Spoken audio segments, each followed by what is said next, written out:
Shri Gurubhyo Namaha children. We welcome you to our online teaching academy, Ekalaiva. This video is the continuation of the lesson A Triumph of Surgery from your supplementary reader Footprints Without Feet, CBSE Class 10. In the previous video, we knew about a pet dog Tricky, who was immensely loved by his mistress Mrs. Pumphrey. Tricky was greedy and loved food but had no exercise. As a result, he became ill. Mrs. Pumphrey was very much worried and made a frantic call to the veterinary doctor James Harriet. Immediately, Tricky was taken to the clinic. Now, let me unfold the remaining story, children. At the surgery, the household dog surged round me. Tricky looked down at the noisy pack with dull eyes and, when put down, lay motionless on the carpet. At the clinic, the dogs living there moved around the doctor. Doctor had come out of the car. He was holding Tricky. Tricky looked at the group of dogs that was making noise. Dr. Harriet put Tricky on the ground. He remained on the carpet without moving. The other dogs, after sniffing round him for a few seconds, decided he was an uninteresting object and ignored him. The other dogs smelled him for a few seconds. They decided that Tricky was an uninteresting object, so they neglected him. They moved away from him. I made up a bed for him in a warm, loose box next to the one where the other dogs slept.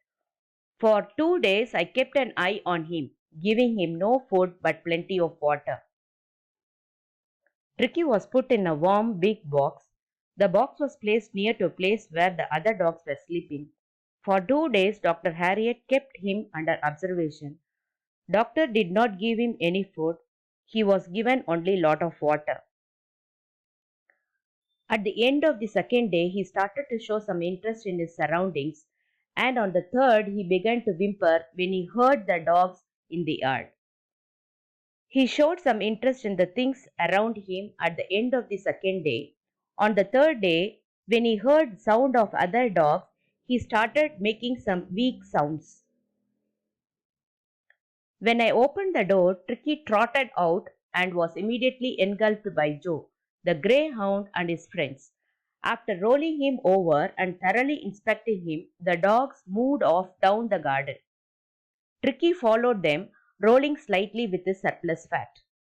Third day, doctor opened the door. Tricky came out running slowly. Immediately, another dog, Joe, and his friends stood around him. They pushed Tricky to ground. They inspected him, and then all dogs started going to garden. Tricky was following them, walking very slowly because he was very fat. Later that day, I was present at feeding time. I watched while Tristan slopped the food into the bowls. Tristan is a worker in the clinic. Afterwards, on that day, doctor was present at the feeding time for the dogs. There were many bowls kept. Tristan poured food in each bowl. There was the usual headlong rush followed by the sounds of high-speed eating. Every dog knew that if he fell behind the others, he was liable to have some competition for the last part of his meal. As usual, every dog quickly ran towards these bowls, not caring for other dogs. Then there was a sound of eating quickly. Every dog was aware that if he ate slowly, his stomach will not get full. Every dog was competing with other dogs to get more share.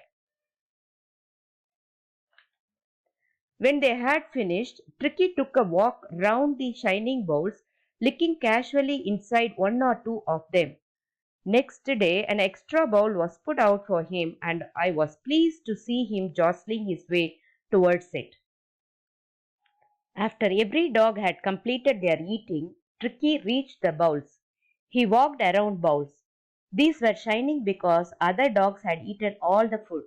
Tricky licked one or two empty bowls. Next day, there was an additional bowl for Tricky. Doctor was happy to note that Tricky was also running and pushing with other dogs to reach his bowl. From then on, his progress was rapid. He had no medicinal treatment of any kind, but all day he ran about with the dogs, joining in their friendly scrimmages. After that incident, he improved quickly. He was not given any medicines, but for full day he ran with other dogs. He had joined in their friendly fights.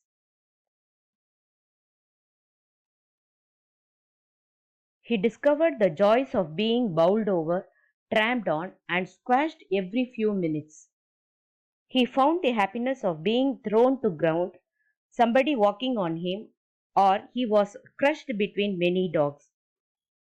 He became an accepted member of the gang, an unlikely, silky little object among the shaggy crew, fighting like a tiger for his share at meal times and hunting rats in the old hen house at night. He had never had such a time in his life. Other dogs had accepted him in their group.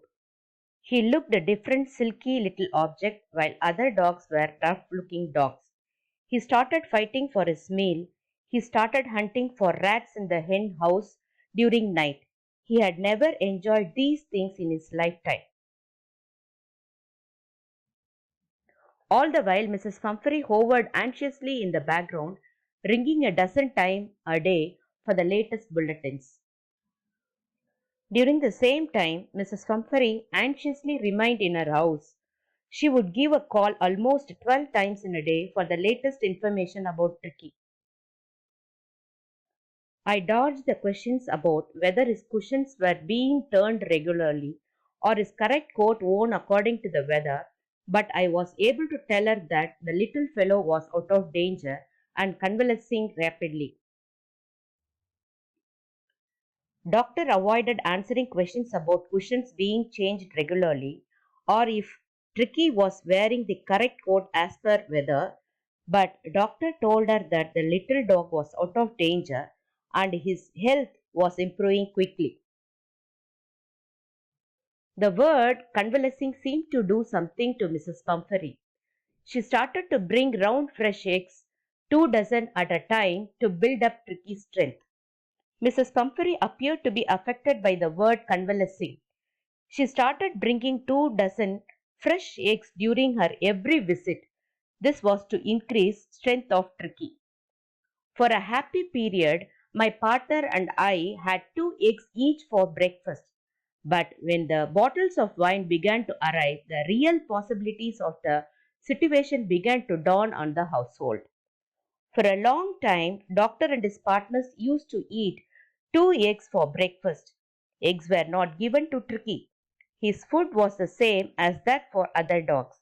Then, bottles of wine were sent by Mrs. Pumphrey.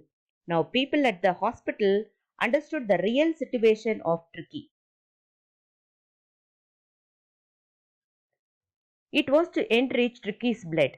Lunch became a ceremonial occasion with 2 glasses of wine before and several during the meal. The wine was to improve blood of Tricky. Now lunch for them became just like a ceremony.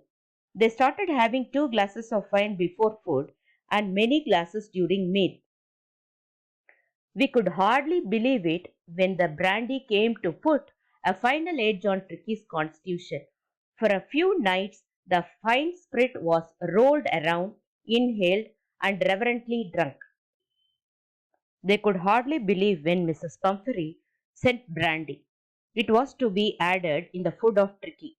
For some nights, the fine drink was served repeatedly. They smelt it and drank with great respect. They were days of deep content, starting well with the extra egg in the morning, improved and sustained by the midday wine, and finishing luxuriously round the fire with the brandy. Those days were days of great satisfaction. Doctor and his partners started the day with extra eggs in the morning. The satisfaction was maintained and improved during the lunch by enjoying wine, and in the dinner they had the luxury of having brandy. It was a temptation to keep Tricky on as a permanent guest, but I knew Mrs. Pumphrey was suffering, and after a fortnight felt compelled to phone and tell her that the little dog had recovered and was awaiting collection. It became a strong desire to keep Tricky permanently at the surgery. But doctor knew that Mrs. Pumphrey was suffering a lot because Tricky was not with her. So after a fortnight, doctor was forced to call Mrs. Pumphrey. He told her the little dog had become healthy. She can come to take her dog. We will see the remaining part in the next video, children. Do subscribe our YouTube channel for further updates. Thank you, children.